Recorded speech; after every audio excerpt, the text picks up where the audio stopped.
इसको बंद कर देना। Okay people, we were discussing about magnetism and matter. तो पैरामैग्नेटिक सब्सटेंसेस क्या क्या हो जाएंगे भाई साहब? तो हमने कल डायमैग्नेटिक सब्सटेंस देखा। What was diamagnetic substance? If a diamagnetic substance is kept in a magnetic field, it will develop a very feeble magnetism, बहुत कमजोर सा मैग्नेटिक फील्ड उसके अंदर डेवलप होगा, और ये मैग्नेटिक फील्ड जो एक्सटर्नल मैग्नेटिक फील्ड के ऑपोजिट होगा। तो मतलब डायमैग्नेटिक सब्सटेंस को अगर आप एक मैग्नेटिक फील्ड में रखेंगे तो वो रिपेल होगा, ठीक है। अगर आपने नॉर्थ पोल के सामने किसी डायमैग्नेटिक सब्सटेंस को रखा है तो उसके सामने क्या क्रिएट हो जाएगा? South pole, sorry north pole create हो जाएगा। साउथ पोल के सामने रखा तो उसमें साउथ पोल क्रिएट होगा। So both these will oppose each other. समझ में आ रहा है ये? और ये क्यों होता है? क्योंकि डायमैग्नेटिक में भाई साहब आपके जितने भी ऑर्बिटल्स हैं उसमें पेयर्ड है, इलेक्ट्रॉन्स पेयर्ड में है, ठीक है। लेकिन इन इलेक्ट्रॉन्स के घूमने के वजह से जो मैग्नेटिक मूवमेंट जनरेट हो रहा है वो अलग अलग जनरेट होता है, ठीक है। तो मैग्नेटिज्म के वजह से एक में भाई साहब, एक में क्लॉकवाइज है, एक में एंटी क्लॉकवाइज में, एक मैग्नेटिक फील्ड को बढ़ाएगा बाहर के मैग्नेटिक फील्ड को और एक उसको अपोज करेगा, जिसके वजह से क्या हो जाएगा? एक resultant opposite magnetic field generate हो जाएगी। तो इसीलिए डायमैग्नेटिज्म में भाई साहब आपका एक फीबल मैग्नेटिज्म क्रिएट होगा। जब आप नॉर्थ और साउथ पोल को बहुत दूर में रखें और आपने एक वॉच ग्लास में किसी डायमैग्नेटिक लिक्विड को रख दिया है तो वो लिक्विड क्या हो जाएगा भाई साहब? ये राइज अप हो जाएगा। राइज अप इसलिए हो जाएगा क्योंकि ये फील्ड्स बहुत दूर हैं, तो यहाँ पे मैग्नेटिक फील्ड ज्यादा है, ठीक है, लेस है। यहाँ पे मैग्नेटिक फील्ड आपका लेस है तो इसीलिए ये राइज अप हो जाएगा। यहाँ पे ज्यादा कॉन्सेंट्रेट होगा क्योंकि वो मैग्नेटिक फील्ड को अपोज करता है। तो जहां पे भी आपका मैग्नेटिक फील्ड ज्यादा होगा वहां पे वो राइज हो जाएगा। जब इन्हीं दोनों मैग्नेट्स को आप पास लाएंगे तो क्या हो जाएगा भाई साहब? ये ऐसे बिखर जाएगा, ठीक है। क्योंकि यहाँ पे अभी मैग्नेटिक फील्ड यहाँ पे क्लोज में आ गया है, तो मैग्नेटिक फील्ड यहाँ पे स्ट्रॉन्ग हो गया, तो इसको अपोज करते हुए ऐसे खिसक जाएगा, ठीक है।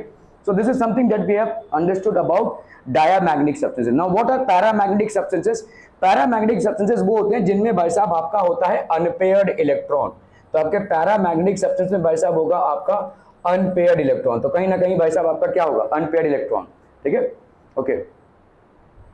सो paramagnetic substances are those in which each individual atom or molecule or ion has a net non zero magnetic movement of its own, a net non-zero magnetic movement of its own. When such substances are placed in an external magnetic field, they get feebly magnetized. ये बहुत कमजोर तरीके से magnetise होते हैं इन the direction of the magnetic field, मतलब ये magnetic field को सपोर्ट करते हैं, ठीक है। तो इनका भाई साहब मैग्नेटिक फील्ड का डायरेक्शन एक्सटर्नल मैग्नेटिक फील्ड के साथ अलाइन हो जाएगा, ठीक है, it will basically support it. तो इसका मतलब अगर आपने किसी north pole, magnet north pole है कोई, और उसके सामने अपने पैरामैग्नेटिक सब्सटेंस को रखा तो उसमें कौन सा पोल क्रिएट होगा? साउथ पोल क्रिएट हो जाएगा, ठीक है। और उसके साउथ पोल के सामने कौन सा क्रिएट हो जाएगा भाई साहब? North pole. तो ये क्या करेगा? एक मैग्नेटिक एक्सटर्नल मैग्नेटिक फील्ड को ये सपोर्ट करेगा, it will basically support it, ठीक है, okay. So when such substances are placed in an external magnetic field, they get feebly magnetized in the direction of the magnetic field. They have tendency to move from a region of weak magnetic field to a strong magnetic field. Diamagnetic substances का क्या था भाई साहब? They have a tendency to move from a region of strong magnetic field to a weak magnetic field. यहाँ पे भाई साहब weak से strong की तरफ tendency है इनकी move करने की, ठीक है। तो वो तमाम ऑब्जर्वेशंस जो आपने एक डायमैग्नेटिक सब्सटेंस के लिए देखा था, उसी का उल्टा ऑब्जर्वेशन आप किसके लिए देखेंगे? पैरामैग्नेटिक सब्सटेंस के लिए देखेंगे, ठीक है। You will see the individual atoms or ions or molecules of a paramagnetic material possess a permanent magnetic dipole moment of their own. इनका भाई साहब एक permanent dipole moment होता है. They have got a permanent dipole moment of their. What is dipole moment now? देखो आपका paramagnetic substances में the individual atoms, अभी इस चीज को समझो ठीक से, मैग्नेटिज्म क्या भाड़ में, ठीक है, we are not talking about any magnets out here, एक पैरामैग्नेटिक सब्सटेंस को लिया हुआ है हमने, ठीक है। पैरामैग्नेटिक सब्सटेंस क्या होगा? जिसमें भाई साहब आयंस जो होंगे वो अनपेयर्ड होंगे, ठीक है। तो समझो भाई साहब, समझो यहाँ पे पेयर्ड है और यहाँ पे अनपेयर्ड है, ठीक है, ये अनपेयर्ड है, पैरामैग्नेटिक है। अनपेयर्ड इलेक्ट्रॉन मतलब क्या हो गया? एक ही डायरेक्शन में मूव करता हुआ। अभी जब पेयर्ड होता है तब क्या होता है? इसका जो मैग्नेटिक फील्ड होता है और इसका जो मैग्नेटिक फील्ड होता है वो आपस में भाई साहब कैंसिल आउट हो जाते हैं। इसका जो मैग्नेटिक मूवमेंट जनरेट होगा वो आपस में कैंसिल आउट हो जाएगा। लेकिन जब आपका एक ही डायरेक्शन में इलेक्ट्रॉन घूम रहा है तो उसका एक रिजल्टेंट मैग्नेटिक फील्ड हो जाएगा, है ना। It will create a resultant magnet. Now अभी कैंसिल नहीं हो रहा है, तो इसका मतलब आप मैग्नेट लावे या ना लावे, आपका पैरामैग्नेटिक मटेरियल में एक परमानेंट मैग्नेटिक डाइपोल मोमेंट उनका खुद का एग्जिस्ट करेगा ही करेगा। क्या ये समझ में आ रहा है? देखो आप बोलोगे भाई साहब समझो ये इलेक्ट्रॉन ऐसे घूम रहा है तो इसका let's say north pole generate हो रहा है, ठीक है। इसका भी भाई साहब नॉर्थ पोल जनरेट हो रहा है, तो आप बोलोगे डाइपोल कहां से आएगा यहाँ पे, समझ में आ रहा है। एक पैरामैग्नेटिक सब्सटेंस को उठाया है हमने, अनपेयर्ड इलेक्ट्रॉन्स हैं, तो अनपेयर्ड इलेक्ट्रॉन्स मतलब एक खाने में एक ही इलेक्ट्रॉन है। मैग्नेटिक मूवमेंट अगर आप देखेंगे तो इसका समझ लो नॉर्थ पोल जनरेट हो रहा है, इसका भी नॉर्थ पोल जनरेट हो रहा है। तुम यहाँ पे लिख रहे हो भाई साहब डाइपोल जनरेट हो रहा है, क्यों? बहुत आसान सा सवाल है और बहुत आसान सा इसका उत्तर है।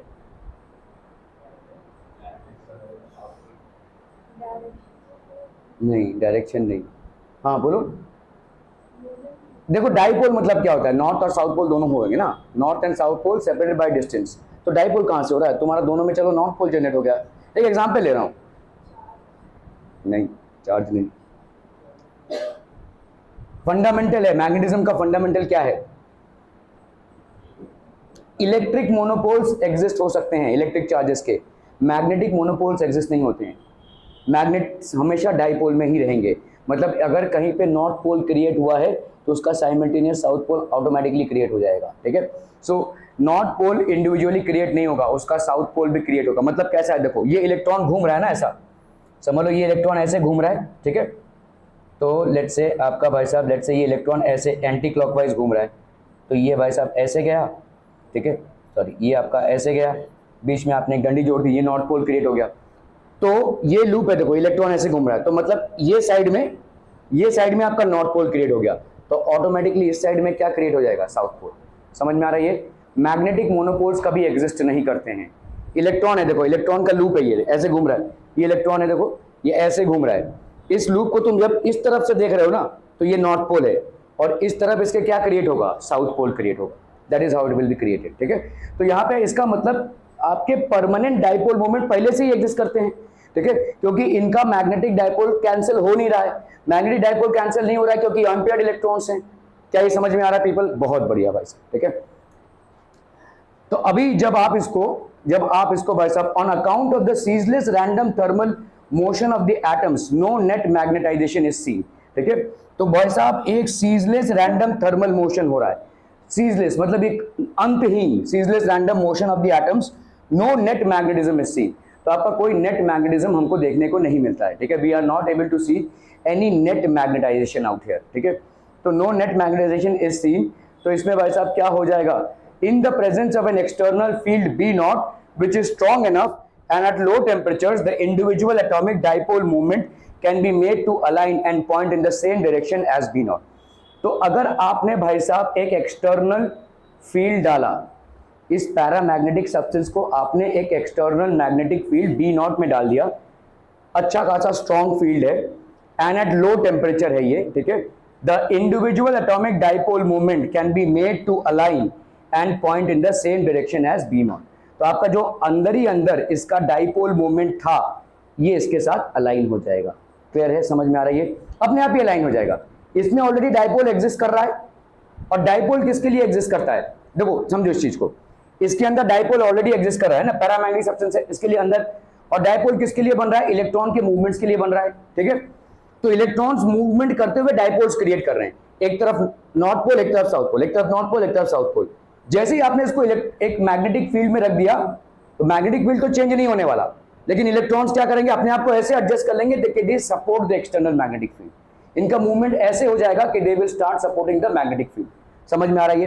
तो समझो जैसे समझ लो ये आपका इस तरफ आपका नॉर्थ पोल है, एक इलेक्ट्रॉन ऐसे घूम रहा है जिसके वजह से इधर नॉर्थ पोल क्रिएट हो रहा है, ठीक है। तो अभी इलेक्ट्रॉन क्या करेगा भाई साहब, इसका नॉर्थ पोल इधर आ जाएगा, the north pole will be in this side, मतलब इसका साउथ पोल इधर है, तो जितने भी साउथ पोल वाले हैं सब इस तरफ आ जाएंगे, जितने भी नॉर्थ पोल वाले सब इस तरफ आ जाएंगे। तो इसीलिए पैरामैग्नेटिक सब्सटेंसेस में जो पहले से ही permanent dipole moment, magnetic dipole moment present है, उसको जब आप किसी मैग्नेटिक फील्ड के दरमियान रखते हैं तो वो मैग्नेटिक फील्ड उसके पूरे उसको चेंज कर देता है, ठीक है। So it will enhance the magnetic field, ये अपोज नहीं करेगा, ये एनहांस करेगा उसको, ठीक है। It will support it. Are we clear on this one people? हालांकि दोनों ही डायमैग्नेटिक और पैरामैग्नेटिक सब्सटेंसेस में फीबल मैग्नेटिज्म जनरेट होता है, बहुत ही कमजोर मैग्नेटिज्म जनरेट होता है, लेकिन जनरेट जरूर होता है। डायमैग्नेट वाला एक्सटर्नल मैग्नेटिक फील्ड को अपोज करेगा, पैरामैग्नेट वाला एक्सटर्नल मैग्नेटिक फील्ड को सपोर्ट करेगा, ठीक है। हालांकि दोनों में कमजोर मैग्नेटिक फील्ड जनरेट होगी, ठीक है। एल्यूमिनियम प्लैटिनम, मैंगनीज, क्रोमियम, ये सब आपके पैरामैग्नेटिक सब्सटेंस हैं। कैल्शियम, लिक्विड ऑक्सीजन, ठीक है, ये सारे तमाम जितने भी हैं, these are all paramagnetic. Paramagnetic मतलब जहां पे आपके अनपेयर्ड इलेक्ट्रॉन्स हों, ठीक है, जहां पे आपके अनपेयर्ड इलेक्ट्रॉन्स हों। Paramagnetic materials, paramagnetic liquid in a watch glass, इसका क्या होगा भाई साहब? तो जब ये दूर रहेंगे तो ऐसे हो जाएंगे, और जब ये पास आएंगे तो ऐसे हो जाएंगे, है ना, बिल्कुल उल्टा। कल डायमैग्नेटिक का जैसे हमने देखा तो इसका उल्टा हो जाएगा भाई साहब। तो आपका भाई साहब दूर रहेंगे तो देखो डिप्रेशन क्रिएट हो गया। When the north and south poles of a magnet are far apart and you have kept a paramagnetic liquid in a watch glass, it will separate out like this and a middle area depression will be created. समझ में आ रहा है क्यों होगा भाई साहब? क्योंकि paramagnetic magnetic field को सपोर्ट करता है, मतलब जहां पे मैग्नेटिक फील्ड स्ट्रांग होगा वो उसकी तरफ मूव करेगा। नॉर्थ पोल के मत्थे magnetic field strong, south pole के मत्थे मैग्नेटिक फील्ड स्ट्रांग, तो ये इस तरफ मूव हो जाएगा। यहाँ पे मैग्नेटिक फील्ड आपका दूरियों की वजह से कमजोर हो गया है, इसीलिए the paramagnetic substance will move from a weaker magnetic field towards a stronger magnetic field. Diamagnetic substance का मूवमेंट क्या होगा? From a stronger magnetic field to a weaker magnetic field. Are be clear? तो आपका देखो यहाँ पे इस तरफ मूवमेंट होगा, और जैसे हम इसको पास लाएंगे तो क्या हो जाएगा? टुक ऊपर की तरफ चला जाएगा ये, ठीक है, it will basically go up. So when we bring them close together, when a paramagnetic liquid contained in a watch glass is placed, two pole pieces lying close to each other, it shows an elevation in the figure when the poles move right apart. तो आपके भाई साहब यहाँ पे जैसे ही आ गया तो this will go up, ठीक है। ये क्यों हो जाएगा बता सकते हैं? क्योंकि यहाँ पे अभी आपने ये जो मैग्नेटिक फील्ड है, it has basically increased। ये वाला जो मैग्नेटिक फील्ड है, ठीक है, this magnetic field has increased, और क्योंकि ये इंक्रीज हो गया है तो क्या हो जाएगा भाई साहब? What will happen? ये आपका जो लिक्विड है उसका मूवमेंट किस तरफ होगा? From a weaker magnetic field to a stronger magnetic field. The moment you bring two opposite poles closer together, you are making the field more stronger. जितना भाई साहब डिस्टेंस कम करेंगे दो मैग्नेटिक पोल्स के बीच में, उतना ज्यादा फील्ड क्या होता जाएगा? स्ट्रॉन्ग होता जाएगा। तो इन दोनों के बीच में फील्ड क्या हो गया भाई साहब? स्ट्रॉन्ग हो गया। और क्योंकि ये स्ट्रॉन्ग हो गया तो आपका मैग्नेटिक डाइपोल मोमेंट, अपना जो पैरा मैग्नेटिक लिक्विड है वो भाई साहब इधर कलेक्ट हो जाएगी। Clear clear clear? डायमैग्नेटिक और पैरामैग्नेटिक के बिहेवियर में फर्क क्या है समझ में आ रहा है? दोनों में ही फीबल मैग्नेटिज्म जनरेट होता है। डायमैग्नेटिक में आपका विद मतलब ऑपोजिट डायरेक्शन में जनरेट होता है, और पैरामैग्नेटिक में in the same direction generate होता है। डायमैग्नेटिक मूवमेंट कैसा होगा? From a stronger to a weaker magnetic field, और पैरामैग्नेटिक में from a weaker to a stronger magnetic field. Clear clear clear? Okay. When a paramagnetic substance is suspended freely in a uniform magnetic field, the rod aligns itself in a direction parallel to the direction of the magnetic field. Diamagnetic substance को जब आपने align किया तो क्या हुआ था? Perpendicular हुआ था, पैरेलल नहीं हुआ था। ये नॉर्थ साउथ पोल है, इसके बीच में आपने डायमैग्नेटिक सब्सटेंस को डाल दिया तो ये क्या करेगा? परपेंडिकुलर हो जाएगा। परपेंडिकुलर क्यों हो जाएगा? क्योंकि ये भाई साहब फील्ड के अगेंस्ट है, तो फील्ड के अगेंस्ट है तो ये भाई साहब ऐसे हो जाएगा। जब आप किसी पैरामैग्नेटिक सब्सटेंस को डालते हैं तो वो मैग्नेटिक फील्ड के साथ ही अपने आप को अलाइन कर लेगा, because it will support the external magnetic field. So when a paramagnetic substance is suspended freely in a uniform magnetic field, the rod aligns itself in a direction parallel to the direction of the magnetic field. Are we clear on this one people? समझम। Okay okay okay. अभी जब कोई liquid है, ठीक है, अभी कल हमने देखा कि समझ लो ये कोई आपका पैरामैग्नेटिक लिक्विड है, it is a paramagnetic liquid. कल हमने देखा डायमैग्नेटिक लिक्विड है, किसी यू ट्यूब में आपने डाल के रखा है तो दोनों भी लेवल्स आपके सेम है, ठीक है, जनरली सेम ही होंगे। जब भी आप किसी इलेक्ट्रोमैग्नेट को यहाँ पे लाएंगे तो क्या हो जाएगा? क्योंकि आपका जो डायमैग्नेटिक सब्सटेंस है वो मैग्नेटिक फील्ड को अपोज करता है, वो नीचे जाएगा और इस तरफ लेवल बढ़ जाएगा। पैरामैग्नेटिक सब्सटेंस का नेचर क्या है वैसा? It will move from a weaker to a stronger magnetic field. Since the magnetic field between these two strongest out here, it will move here. तो भाई साहब ये ऊपर जाएगा और इस तरह लेवल नीचे हो जाएगा। Are we clear to this one people? Okay okay okay. So then on switching the field the liquid rises, ठीक है।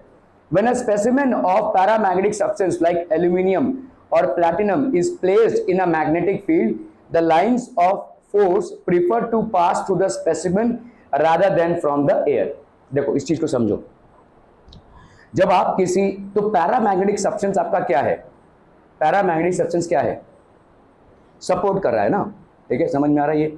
अभी जैसे प्रसाद है और उसकी कोई गर्लफ्रेंड है, ठीक है, समझ में आ रहा है? उसके बीच में कोई मैसेंजर है, अभी ये जो मैसेंजर है वो मैसेज वहां तक पहुंचा रहा है, ठीक है।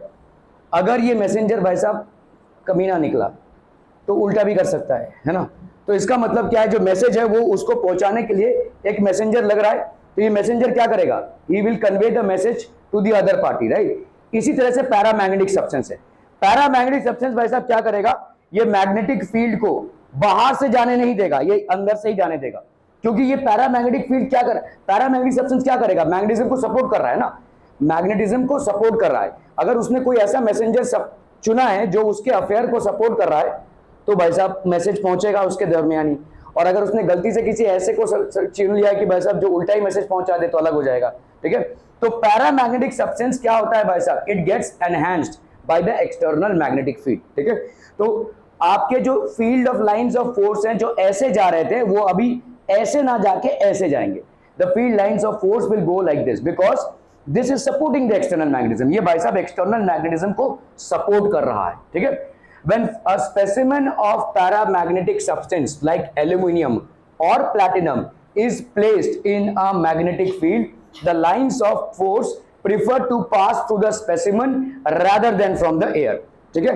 अभी डायमैग्नेटिक का बताओ क्या हो जाएगा, डायमैग्नेटिक को रखोगे तो क्या होगा, lines of force will be passing from the air rather than from the substance, क्योंकि डायमैग्नेटिक सब्सटेंस रिपल्शन क्रिएट कर रहा है भाई साहब, ठीक है। तो ये जो लाइंस ऑफ फोर्स होंगे जो इधर से भी जा रहे होंगे, जो लाइंस ऑफ फोर्स इनके बीच में से जा रहे होंगे, जैसे आप भाई साहब डायमैग्नेटिक सब्सटेंस रख दोगे तो भाई साहब बाहर से जाएगा वो, क्लियर है, are we clear, they will not go through in between. Specimen of paramagnetic substance, चोर की नजर ना हर समय घड़ी पे होती है, उसको ना टाइम में काम खत्म करना रहता है, तो आते ही 3-4 बार घड़ी देख लेता है। स्पेसिमेन ऑफ पैरामैग्नेटिक सब्सटेंसेस, ठीक है, स्पेसिमेन ऑफ पैरामैग्नेटिक सब्सटेंस अगर आपने भाई साहब रख दिया तो क्या हो जाएगा, this will basically streamline and flow through this, ठीक है, okay okay okay. The field lines get connected inside the material and the field inside is enhanced. तो मैग्नेटिक फील्ड यहां पे बढ़ रहा है, ठीक है, पैरामैग्नेटिक सब्सटेंस का नेचर ही वो है कि मैग्नेटिक फील्ड को बढ़ाए। When placed in a non-uniform magnetic field, the bar will tend to move from weak to strong field. तो ये भाई साहब वीक से स्ट्रॉन्ग फील्ड में मूव करेगा ही करेगा, ठीक है, it will tend to move from a weak to a strong field, okay. Experimentally the magnetization of paramagnetic material is inversely proportional to the absolute temperature. हालांकि ये कोर्स में नहीं है आपके, but good to know information है। m is equal to C B naught by T, where अभी आपका भाई साहब यहाँ पे susceptibility is equal to C U naught by T. देखिए ससेप्टिबिलिटी होती क्या है, m बाई बी नॉट होती है आपकी ससेप्टिबिलिटी, है कि नहीं। ससेप्टिबिलिटी क्या है, susceptibility is the ratio of magnetization to the external magnetic field और इंटेंसिटी, क्या हमने पढ़ा था, एक्सटर्नल मैग्नेटिक फील्ड आपका अगर भाई साहब बी नॉट है तो यही ससेप्टिबिलिटी हो जाएगी ना। अब यहाँ पे क्या बोला जा रहा है, m इज इक्वल टू सी, ये एक प्रोपोर्शनैलिटी कांस्टेंट है, बी नॉट बाई टेम्परेचर। इसको भाई साहब अगर हम इधर लेकर आते हैं तो m by B naught is equal to सी, ठीक है, अरे सॉरी भाई साहब, बी नॉट का वैल्यू क्या हो जाएगी, बी नॉट की वैल्यू हो जाएगी म्यू नॉट इंटू एच, है ना, म्यू नॉट इंटू एच। तो म्यू नॉट इंटू एच हो गया भाई साहब, म्यू नॉट को हमने इधर ही रहने दिया, इस एच को हम इधर लेकर आते हैं, magnetic field intensity upon T, ठीक है। तो आपका ये वाला क्या हो गया, susceptibility is equal to C mu naught into T, ठीक है, C mu naught by T. तो susceptibility is equal to C mu naught by T, this is known as Curie's law, the constant C is called the Curie constant, ठीक है। Thus for a paramagnetic body both psi and ur depend not only on the material but also on the sample temperature। ये भाई साहब sample temperature पे भी depend करेगा, ठीक है। ये जो नाम है ना भाई साहब, ये फिजिक्स में या साइंस में बहुत इंपॉर्टेंट नाम है, मैं तो बोलूंगा ये न्यूटन से भी ज्यादा इंपॉर्टेंट नाम है। ये इकलौता ऐसा फैमिली है जिसमें करीबन 10 नोबेल प्राइज मिले हैं, ठीक है। ये फैमिली पूरी साइंस वाली फैमिली थी, क्यूरी की, ठीक है, और उसमें अप्रोक्सीमेटली 10 नोबेल प्राइज डिस्ट्रीब्यूट हुए हैं, ठीक है, 10 नोबेल प्राइजेस आर डिस्ट्रीब्यूटेड। आपको मालूम है कि साइंस में कंट्रीब्यूशन के लिए सबसे ज्यादा नोबेल प्राइज किस समुदाय को मिला है, 22% of all the Nobel prizes that have been awarded for work in science have been awarded to Jews। 22% आज की तारीख तक जितने भी आपके नोबेल प्राइजेस डिस्ट्रीब्यूट हुए हैं, और बहुत सदियों से ज्यूज को ऐसा ही माना गया है कि दे आर लाइक मतलब हिटलर ने भाई साहब 6 मिलियन ज्यूज को मरवा दिया। क्यों? क्योंकि एक हिंसा प्रवृत्ति थी। क्यों? क्योंकि ये डेवलप होते हैं, ये जहाँ भी जाएंगे भाई साहब डेवलपमेंट कॉज करेंगे। ये साइंटिफिकली और आपका भाई साहब लिटरेचर के हिसाब से भी एक डेवलपिंग कम्युनिटी है। इनका डेवलपमेंट क्यों होता है मालूम है? जैसे मैं एक साधारण इंसान की बात कर रहा हूँ, अगर समझ लो मैं कोई बिजनेस कर रहा हूँ और मेरे को मुनाफा होगा, I am an Indian, what do you think? Will I share my idea with others? Will I share my idea with others? Most probably no. Most probably no. 90% तो भाई साहब नो होगा। ज्यूज में उल्टा है। अगर भाई साहब कोई जीव अगर कोई धंधा कर रहा है ना और उसको फायदा हो रहा है ना, वो अपने कम्युनिटी के लोगों को बोलेगा भाई साहब देख मेरे को फायदा हो रहा है, तू भी कर ले। और ऐसे करते करते करते करते उनकी कम्युनिटी भाई साहब फ्लरिश होती है। ठीक है, सेम यहाँ पे वही है। साइंस का भी भाई साहब यही है। ज्यूज कम्युनिटी भाई साहब एक ऐसा कम्युनिटी है जिसने मैक्सिमम नोबेल प्राइजेस जीते हैं साइंस में अपने कंट्रीब्यूशन के लिए। डेवलपमेंट में भी वो सबसे आगे हैं। ठीक है, बिजनेस में भी वो आगे हैं, इन सारी चीजों में वो आगे थे। इसलिए भाई साहब आपको क्या लगता है अकेले हिटलर ने भाई साहब 6 मिलियन ज्यूज को मार डाला? क्या वो गन लेके खड़ा हुआ था और इनको मार रहा था और सब लोग देख रहे थे? नहीं भाई साहब, सबकी साजिश थी। सारे कंट्रीज इन्वॉल्व थे। इनफैक्ट हिटलर की नाजी पार्टी प्लस सारे जितने भी कंट्रीज थे उस टाइम पे वो सब के सब इन्वॉल्व थे इनके मास मर्डर में। और ये एक ऐसी कम्युनिटी है कि भाई साहब ये कभी भी ना प्रोटेस्ट नहीं करती है। इनको अगर आप थप्पड़ भी मार दोगे तो कुछ बोलेंगे नहीं, क्योंकि ये बोलेंगे कि ये बंदा आउट ऑफ माइंड है, मैं क्यों आउट ऑफ माइंड हो जाऊँ। तुम अगर किसी जीव को देखोगे ना, जब वो खाना खाने जाता है, मतलब किसी रेस्टोरेंट में, आप अगर खाना नहीं पसंद करेंगे तो क्या बोलेंगे? ए वेटर इधर आओ, ऐसा क्या बना, चिल्लाओगे, चिल्लाओगे करोगे, रिफंड मांगोगे, ये सब करोगे ना। उन लोग क्या करेंगे मालूम है? वो फॉक्स जो होते हैं ना, फॉक और चक्कू, इसको ऐसे रख के चले आएंगे। अगर उनका ऐसा रहा ना तो इसका मतलब उनको खाना आपका पसंद नहीं आया, लेकिन वो जुबान से नहीं बोलेंगे। That is how the community is. ठीक है, सो इस तरीके की कम्युनिटी का इतना ज़्यादा इन्वॉल्वमेंट है। खैर मैं आपको ये बोल रहा था कि ये जो क्यूरी फैमिली है इसमें बहुत सारे नोबेल प्राइजेस हुए हैं, and this was one law which was there. ठीक है, thus for a paramagnetic material both psi and UR depend not only on the material but also on the sample temperature। ये sample temperature पे भी भाई साहब depend करेगा। as the field is increased or the temperature is lowered, the magnetization increases until it reaches its saturation value। तो उसको हम बोलते हैं भाई साहब MS, at which point all the dipoles are perfectly aligned with the field। beyond this Curie's law is no longer valid। तो इसके beyond भाई साहब क्यूरी का लॉ आपका वैलिड नहीं है। मैग्नेटाइजेशन जो अर्थ में होता है ये भाई साहब बहुत पुराने से कनेक्टेड है, बहुत पुराने थिंग से कनेक्टेड है। मतलब ये जियोलॉजिकल एस्पेक्ट है, जैसे जैसे एवोल्यूशन होता हुआ आया है वैसे वैसे मैग्नेटाइजेशन हुआ है। ठीक है, और एवोल्यूशनरी एस्पेक्ट से ये बहुत क्लोजली रिलेटेड इसलिए है क्योंकि हमारे बहुत सारे लैंड फॉर्म्स जो हुए हैं वो मैग्नेटाइजेशन से इम्पैक्ट होकर हुए हैं। वैसे पहले माना जाता था कि ये भाई साहब पूरा अर्थ ऐसा है और इसमें एक लैंड मास है। ये कॉन्टिनेंट्स जो आज आपको दिख रहे हैं, जो कंट्रीज आपको दिख रहे हैं, ये नहीं थे, ये धीरे धीरे धीरे धीरे खिसकते खिसकते ऐसे बने। ठीक है, that's how the evolution has happened. ठीक है, और जितने भी आपके स्पीशीज हैं वो उस तरह से इवॉल्व हुए हैं। आप अपने सारी चीजों को अगर देखोगे ना भाई साहब, all the things that have evolved